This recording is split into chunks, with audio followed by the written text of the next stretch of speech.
and I think so many people have asked for it because it's like everywhere on the internet and is relatively cheap for a mechanical keyboard.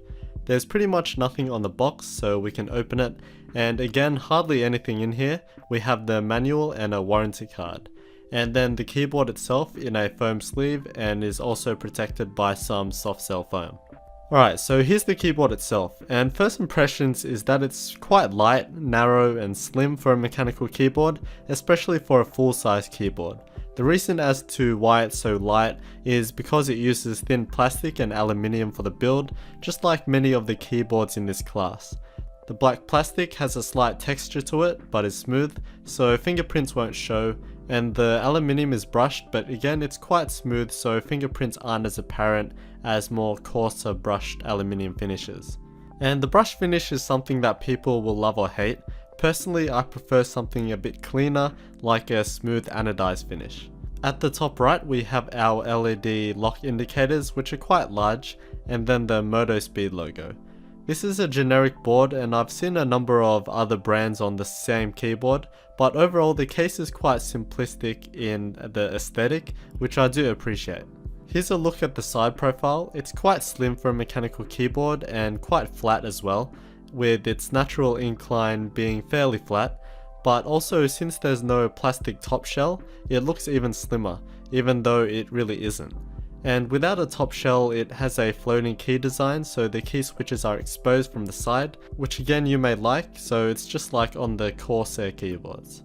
The layout is a full-sized 104 key layout, which is an ANSI layout as well, which is reflected in the model name. And I know many mechanical keyboards aren't full-sized in this budget range, so this is actually quite a unique product. So if you really do need that numpad with you all the time, then we do have the numpad to use. Looking at the keycaps, the typeface of font is a gamery font. It is a gaming keyboard though, so it does make sense. But as always, I don't like it and most others don't like it, and I personally don't think it's necessary and it's not really needed to be associated with such a font. But yeah, these seem to just be the stock keycaps for many of these cheap boards. The keyboard doesn't come with anything, so there's no keycap puller, which is unfortunate. So if you want to check out the mechanical key switches below, then buy a keycap puller, which will cost you hardly anything. And taking up the keycaps, these are double shot ABS keycaps. So double shot just means that the character is another piece of plastic, being that clear plastic, which is the legend. This means it's more durable and the character will never fade away, so it's better than like Corsair or Razer type of keycaps, which are coated in black and then laser etched. However, these are very thin like many stock keycaps, which does detract from the typing experience just a bit.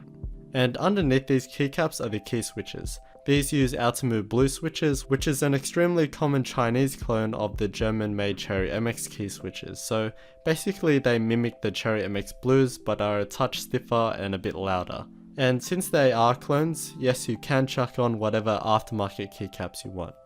Blues are of a medium weight and are clicky, so when you reach halfway you will feel the tactile bump and then hear the loud click. And here's a quick sound test.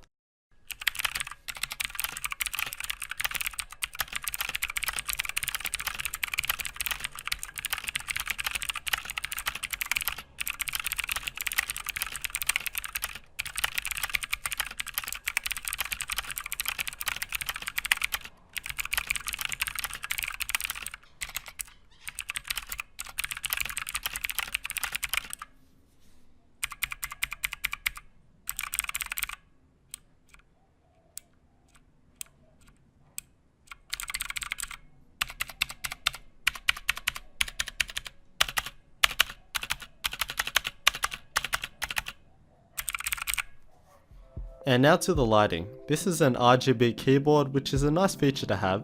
It's not RGB to the extent of the 16.8 color spectrum of other devices, rather it has the main colors and a few in between.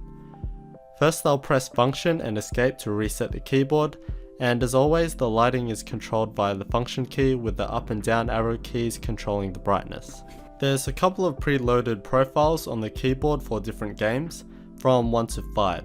These may be useful, but we can fully customize any of these profiles by pressing function and home when on a specific lighting profile. and then the color can be changed for any individual key. And then of course we have our lighting effect modes. So pretty standard effects, and they're nice to have I guess, but for most of us we just want it stationary, and having the RGB aspect just allows us to match it to our setup or whatever. And that's just one thing I want to touch on about people saying that RGB is a gimmick and is too flashy. Like I said, it's just an option and it allows for flexibility in matching our keyboard to how you like or to your setup. It doesn't need to be flashing 20 different colors at the same time. What is wrong though is overpricing something just because it has RGB as a feature, which does exist in some products. Now to the insides. This thing takes quite a while to open with the billions of screws it has. 4 of the screws are Torx screws for some reason, and the rest are Phillips head screws. The plastic bottom shell is quite thin, but it does have some ribbing on the bottom surface for reinforcement, and also reinforced screw bosses. The PCB is mounted onto the aluminium backplate, which is about 1.5mm thick, so a pretty standard thickness for steel backplates, but of course much lighter. So it doesn't have that traditional mechanical keyboard heft to it. The PCB looks pretty clean, and they're using SMD LED lighting, so they're mounted on the PCB, but they're mounted on the other side. So overall, it's a unique product in that it's a cheap keyboard which is available everywhere on the internet and even under different brands, but it's also RGB, but then it's also full sized, and that's really cool to see since so many in this range are 10 keyless. The keyboard is very light, but that doesn't mean it's not built well. It does feature an aluminium plate, and together with the PCB there's hardly any flex, so there's no problems there. And then the plastic bottom shell on the bottom is again light and thin, but when attached to the rest of it there's no problems. So it's not the best, but at the same time it's better than most membrane keyboards, but in doing this it's quite light and doesn't give that traditional mechanical keyboard heft. I think the aesthetics are not borderline but on the way to the other side with a gamery aesthetic.